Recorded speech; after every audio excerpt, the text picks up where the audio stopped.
Bien, seguimos con política porque vamos a hablar, bueno, ya no hay posibilidad de conocer las encuestas porque hay veda informativa de las encuestas, nos quedamos con lo último que vimos el viernes pasado, pero estamos en tierra derecha del cierre de campaña. Pero queremos meternos un poco en el análisis también del tono de la campaña, del relato que está instalando, sobre todo las tres candidaturas o cuatro candidaturas de centro derecha, si uno incluyera a Franco Parisi, del cual dábamos cuenta que hoy día estaba en Quillota y en Limache. Para conversar de esto está la académica de la Universidad del Desarrollo, cientista política, Leslie Briceño, como nosotros, como siempre el día lunes. Leslie, muchas gracias por acompañarnos, ¿eh? Muchas gracias a ustedes por la invitación y sí, esta es como la Copa del Mundo para los que nos gustan las elecciones y el día 16 de noviembre es día de trabajo, la Ah, verdad, totalmente. uno goza todo el día y la verdad después termina con la resaca electoral el día lunes, pero en realidad un trabajo tremendamente entretenido y satisfactorio. Exacto. Y para nosotros, desde el punto de vista, además, bueno, está la bajada presidencial, lógicamente, pero aquí hay una bajada local que tiene que ver con diputados y senadores. Entonces, uno está en nosotros tenemos los móviles desplegados en toda la región y con el voto a voto, entonces vamos conociendo y ya a las 12 del año sabremos quién es diputado, quién es senador. Sí, Tiene un es sabor también interesante. local muy importante. Claro, interesante ahí la región del Valparaíso porque además se convirtió especialmente la senatorial en una disputa bien interesante con personajes de la política bastante tradicionales ahí disputando la senatorial. A mi familia, yo viví mucho tiempo en Quilpué, mi mamá vive en Quilpué, entonces también tengo súper claro cuál es el panorama de la región de Valparaíso, tanto de los diputados como de los senadores. Así que también es una elección que yo voy a ir siguiendo bastante de cerca. Bueno, es una campaña efectivamente que puede ser muy, sobre todo en la disputa de la centro derecha va a ser muy cerrada. Se da hoy día la lógica que es tres a favor de la centro izquierda, ¿cierto? Del Sí. progresismo. Hoy día puede cambiar tal vez esa correlación de fuerzas, que es lo que se está advirtiendo según las encuestas que tenemos hoy día nosotros que hemos realizado también como medio. Bueno, va a estar muy interesante. Y también saber los nombres de los diputados, distrito 6, 7, que son de por sí altamente competitivos. Bien, Claro. te quiero preguntar sobre la estrategia final. Y Chile Vamos, a través de Evelyn Matei, de alguna manera ha cambiado el discurso y ha puesto un punto más sobre el gobierno, diferenciándose de otras candidaturas, ¿no? A propósito de esto está la frase, bueno, la frase de Paulsen, el gobierno atorrante, que explicada o no, significa también una mirada más dura con respecto al gobierno. En cuanto a la gestión, lo ha salido a explicar Paulsen. ¿Qué crees tú que está ocurriendo y cuál es el tono? Porque esto no es casual. O sea, aquí hay una No. estrategia que se piensa de fondo cómo tú la estás analizando o cómo la estás desarrollando también en lo comunicacional. Efectivamente, aquí hay una estrategia que estamos a puertas del cierre de la campaña, quedan 10 días de campaña. La campaña, recordemos que finaliza el 13 de noviembre y las elecciones son el 16. Por lo tanto, nos vamos a encontrar con que, utilizando una expresión súper chilena, están tirando los candidatos toda la carne a la parrilla. Ya es muy coloquial, muy chilena, pero yo creo que todos entendemos a lo que se están refiriendo. Principalmente esta es una elección presidencial que se va a ganar en dos o tres ítems. Hay dos o tres temas que son fundamentales. Uno de ellos es la seguridad. Y ahí es clave cómo los y las candidatas están presentando no solo sus propuestas de seguridad, sino que cómo diferenciarse en forma más significativa de alguien, en este caso sería el gobierno, que a juicio de muchos no lo ha hecho muy bien en temas de seguridad. De hecho, la frase como de este gobierno de atorrantes, que dijo Paulsen, que fue criticada dentro de algunos sectores de Bópoli, por ejemplo. Yo escuché a la ex secretaria general de Bópoli, Francesca Parodi, criticando la frase, que compartía el sentido, pero que la frase le había parecido poco pertinente, pero que también incluso Johannes Kaiser también incluso utilizó apelativos mucho más violentos en contra y más peyorativos en contra del actuar del Estado y el actuar del gobierno en forma específica. Entonces, por un lado es el tema de la seguridad, que es el eje que se ha tomado en la elección, pero además también lo que la derecha y la centro derecha ha ido desarrollando en un discurso de que tenemos un gobierno y un Estado que ha sido ineficiente. Y en ese sentido también da réditos el poder estar atacando constantemente al gobierno en forma particular porque no ha sido eficiente durante estos, de acuerdo a su visión, no ha sido eficiente en estos 4 años. Y por lo tanto, ese juego, porque hay un nivel de descontento significativo por parte de la ciudadanía hacia el gobierno, o sea, tiene un nivel de rechazo muy alto, es que se trata de capitalizar para poder tener algún efecto que eso le retribute en las urnas el 16 de noviembre. Claro. De alguna manera todos han subido el tono. Lo de Kaiser efectivamente ha sido un tono más duro. Lo de Kast también, frente a Boric principalmente. Y esto tiene que ver lógicamente con una decisión final del votante, que lógicamente está buscando una alternativa y entre ellos diferenciadora finalmente de su candidato. ¿Crees que eso va por el camino correcto? Sobre todo porque pensando en Evelyn Matei, que es la que está, de alguna manera, yo diría, un poco más baja en las encuestas. Si uno ve las tradicionales, ¿no? Detrás de Kast, largamente. Claro, a ver, aquí yo creo que la pregunta es si todo vale en política. ¿Ya? A mi juicio, aquí voy a emitir una opinión personal, a mi ¿Ya? juicio no todo vale en política, y porque uno también tiene que resguardar las instituciones. Entonces, cuando se atacan las instituciones, y esto lo vuelvo a señalar, es desde mi opinión personal, cuando uno ataca a las instituciones generamos un clima de mayor incertidumbre y además de mayor desconfianza. Si nosotros miramos la encuesta CEP, creo que lo conversábamos el lunes pasado, la encuesta CEP nos plantea que el Congreso y que los partidos políticos son las instituciones con menos confianza por parte de la ciudadanía, y cuando nosotros, los candidatos, y nosotros como ciudadanos escuchamos constantemente de que finalmente este es un grupo que lo que único que está haciendo es tratar de pagar favores políticos, ese discurso queda. Entonces, claro, si nosotros partimos desde la base de que no todo vale en política, probablemente la estrategia no sea la estrategia más adecuada y que lo que se debería estar buscando es consensos. Sin embargo, eso tal vez no es lo que prima en política, eso desde mi perspectiva y quizás Sí. de varios otros. Pero en general lo que ocurre, y ahí el clásico, no quiero hacer clases, pero nuestro amigo Nicolás Maquiavelo hace 500 años dijo, bueno, si está en la lucha por el poder. Y en el contexto de la lucha por el poder, obviamente que las diferentes estrategias a mí me van a dar rédito. Y en este contexto de lo que está viviendo y está ocurriendo en nuestro país, y ojo, a nivel mundial también, nos damos cuenta cómo los candidatos, las candidatas, utilizan estrategias que son más disruptivas para poder conseguir el apoyo de sus votantes. Sí. El elector se va a definir en las últimas 24, en las últimas 12 horas de la elección. Ese día es especialmente el indeciso, porque el votante que está mucho más comprometido probablemente no va a definirse, quizás ya tiene listo su voto. Pero el que está indeciso se define el mismo día sábado o incluso el domingo en la mañana. Exactamente. Y eso es muy cierto. También, Leslie, se ha instalado en el relato el tema del déficit del Estado, el déficit fiscal, mejor dicho, ¿no? Y en ese sentido, ese déficit fiscal, de alguna manera, encararlo con reducción en la inversión, pero que no toque lo social, pero sí toque al Estado. Y uno de los temas que se ha instalado es la reducción de los trabajadores en el sector público. Veía una encuesta incluso el otro día que la mayoría, el 60% de las personas, 59%, pensaba que donde debería haber el recorte debía ser en el trabajador público, en los sueldos y también en los cargos públicos. Y a la gente le hace sentido. Y eso lo instaló de alguna manera Kast también en su discurso. A ver, hace sentido porque, claro, es una fórmula, voy a utilizar un concepto que quizás puede sonar muy dura. extraño, bastante, claro, es populista.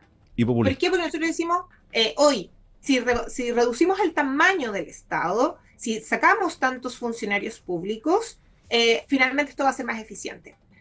Y que ha sido un discurso asociado, por ejemplo, a la columna de Cristian Valenzuela cuando hablaba de los parásitos, por ejemplo. Como es una estrategia, una vez más. Es una estrategia. Pero ojo, el funcionario público es el médico, el funcionario público es el profesor, el funcionario público es el carabinero. Por un lado, se ha planteado una estrategia, un discurso que hay que reducir el tamaño del Estado, pero por otro lado, se nos ha señalado que hay que mejorar la seguridad, y eso significa, no recuerdo qué candidato o candidata señalaba que 10.000 más carabineros en las calles. Eso es más Estado, finalmente. Cuando se habla de que hay que fortalecer a la policía, tanto de carabineros como de investigaciones, eso es más Estado. Así es. Cuando se señala que hay que mejorar las atenciones de salud y hay que disminuir las las listas de espera, eso es más Estado. Cuando se está hablando de la necesidad de mejorar la educación, eso es más Estado. Entonces, claro, no hacemos al Estado más eficiente reduciendo ministerios, diciendo, oye, tenemos tantos ministerios, reduzcámoslos a tantos. Eso es efectivamente sacar parte de, ni siquiera de funciones, quizás de un sueldo asociado a una persona, pero en el ministro, porque ese ministro va a tener que tener distintas carteras para poder responder, y distintos subsecretarios para poder responder a los problemas que apuntan todos los ministerios cuando se juntan. Entonces, muchas de estas medidas que se señalan son más bien populistas porque suenan bonitas, pero que en realidad no tienen un sustento, una evidencia de que efectivamente va a ser más eficiente el Estado. Quizás se va a gastar la misma cantidad de plata, pero no necesariamente es que va a ser más eficiente. Yo creo que la discusión, que es una discusión importante, no se está dando. La discusión de la necesidad de modernizar el Estado. La última gran modernización del Estado en nuestro país fue con Eduardo Frei Ruiz-Tagle. Estamos hablando hace 30 años atrás. Y la modernización del Estado no es digitalizarlo, no es transformar todo en una plataforma digital, de que hagamos los trámites por Internet. No, es hacer el Estado más eficiente. Y para hacer el Estado más eficiente requerimos, aunque a muchos no les guste, requerimos más Estado. Porque lo que hay que hacer, mirar los ejemplos de los países con estados muy amplios que permiten que el Estado siga funcionando a pesar de que cambie el color político. Y yo ahí sí que le doy algunos puntos a algunas de las discusiones, el tema de los operadores políticos, el tema de los cargos que son muchas veces rotan cuando cambia el gobierno, cuando no necesariamente deberían de seguir rotando. Claro. Y ahí hay una discusión que debería ser la discusión que deberíamos de estar teniendo hoy día, pero que nos quedamos solo en lo que vende más, que es la grasa del Estado, los parásitos en el Estado, y no de ver cómo podemos hacerlo más eficiente. Claro, un Estado más moderno, un Estado de mejor capacidad, un Estado que llega a todas partes, porque tú has dicho algo muy importante, efectivamente, más carabineros, más detectives, más seguridad, es más Estado en definitiva, más inversión, y eso es muy importante. Claro, lo Exacto. que la gente se queja a veces son, claro, los sueldos, la funcionalidad. Bueno, hoy día se instaló el debate, lo instaló el presidente del Senado, sí, el tema de los supersueldos en el Senado. En la Cámara y en la Cámara Alta, que es otro tema que tiene relación lógicamente con reorientar y ahí sí modernizar la planta de funcionarios, efectivamente. Exacto. Y donde las funciones sean bastante claras, pero claro, cuando están los dineros de todos los chilenos, creo que hay que hacer una revisión efectivamente, y a mi juicio creo que Osandón va en un camino correcto. Claro, no para los funcionarios, pero sí un camino correcto y hay que transparentarlo. Efectivamente, porque por ejemplo, ¿cuánto hemos hablado y hemos escuchado en los últimos, estoy escuchándolo 15 años, sobre la necesidad de disminuir o de revisar las dietas parlamentarias, por ejemplo? Por ejemplo, claro. Y queda en nada, porque han habido proyectos de ley y que finalmente no se logran concretar. Y ahí es donde nos encontramos también con un problema que la ciudadanía lo entiende mucho más cercano, porque se entrampan en discusiones también eternas para poder aumentar el sueldo mínimo cuando no pueden ponerse de acuerdo para poder disminuirse la dieta ellos mismos. Entonces, ahí volvemos a la desconfianza en el Congreso, la desconfianza en los partidos políticos. ¿El Estado tiene que ser más eficiente? Claro que sí, tiene que ser más eficiente y tiene que revisar muchas de las formas de los procedimientos, pero eso se logra con una discusión de altura de miras y se logra además con una discusión que aunque suene muy sui generis, es una discusión que va a venir desde la academia más que desde lo político. Así como cuando nos pusimos de acuerdo hace un año casi con el tema de la reforma de pensiones, recuerden que no surge solo desde la discusión política, fue un grupo de economistas, de expertos transversales a los partidos políticos que plantearon una reforma al sistema de pensiones. Y a partir de ese proyecto es que se presenta y finalmente se aprueba. Entonces, cuando miramos reformas al sistema político, cuando miramos reformas también al Estado, hay que mirarlos desde lo que dice la academia. La academia tiene mucho que decir y que probablemente, si se la escuchara más frecuentemente, quizás los problemas que nos encontramos hoy día no serían tan graves. No, eso es fundamental, efectivamente. Bueno, estamos en ese camino nosotros acá en la región también de trabajar con la academia de manera constante. Una consulta, ustedes en la Universidad del Desarrollo tuvieron una actividad hoy día en la mañana, ¿no? Un conversatorio. Sí, sí. Yo no estuve, lo que pasa es que yo estoy en la Universidad del Desarrollo acá en Concepción, ¿Ya? ese conversatorio fue en Santiago. Perfecto. Ya. Así que sí, ahí lo que pasa es que tenemos actividades, las distintas sedes, conversando con con los candidatos presidenciales se invitaron a la sede de Santiago y también tanto en Santiago como en Concepción, conversatorios con los candidatos a diputados. Perfecto. Y una pregunta entonces, y en Concepción, ¿cómo se define? No hay, ahí no hay senatorial, solamente parlamentaria. Solamente parlamentarias de diputados y es interesante porque efectivamente este es una región que ha cambiado mucho. La Sí, región del Biobío es una región que en los años 70 era una región, entre comillas, roja, o sea, la cuna del MIR, por ejemplo, donde teníamos una Universidad de Concepción muy politizada y también durante la dictadura y el retorno a la democracia, pero hoy día ha sido interesante cómo la región del Biobío y especialmente la provincia del Biobío y la provincia de Arauco se han ido más hacia la derecha. Probablemente en la provincia del Biobío y la provincia de Arauco nos vamos a encontrar con una votación hacia republicanos y nacional libertarios bastante importante. Y ojo, acá en la región del Biobío no dejen pasar el aumento de los votos del Partido Social Cristiano, que es un partido que surge en la región del exactamente. Biobío al alero de movimientos estudiantiles en la Universidad de Concepción, donde Héctor Muñoz, que es el actual alcalde de Concepción, se convierte en el líder principal de este movimiento, las Águilas se llamaba, y que logra la Federación de Estudiantes. Y desde ahí se transforma en un partido político, así como la región de Valparaíso se considera, vamos a ver cómo queda también, el bastión del Frente Amplio. Acá la región del Biobío ha sido interesante cómo la derecha y estas nuevas derechas, republicanos, nacional libertarios y el Partido Social Cristiano se han consolidado como una fuerza política significativa. Es muy interesante lo que tú señalas, uno a veces desconoce, bueno, es muy importante porque el Biobío desde el punto de vista electoral creo que es muy importante. Está la metropolitana, está quinta región y está el Biobío en cuanto a Bien. la masa Densidad. votante, y efectivamente. Y veremos cómo se va definiendo eso. Además, como tú señalas, también está todo el otro distrito, que es el Alto Biobío, o sea, Los Ángeles, el otro distrito que está conformado por el sector del sur del Biobío, Lebu y toda Exacto. esa zona. Y Cañete, que pensar es que una zona además también conflictiva. de las tres provincias de la región del Biobío, Arauco y Biobío están todavía bajo estado de excepción. Entonces hay una Exactamente, situación de violencia y de criminalidad y de seguridad que obviamente va a afectar, a pesar de que han sido los resultados bastante exitosos, que va a afectar en la votación. Entonces ahí exactamente. hay un elemento que va a influir en la elección de este 16 de noviembre. Muy interesante. Leslie, muchas gracias por este contacto.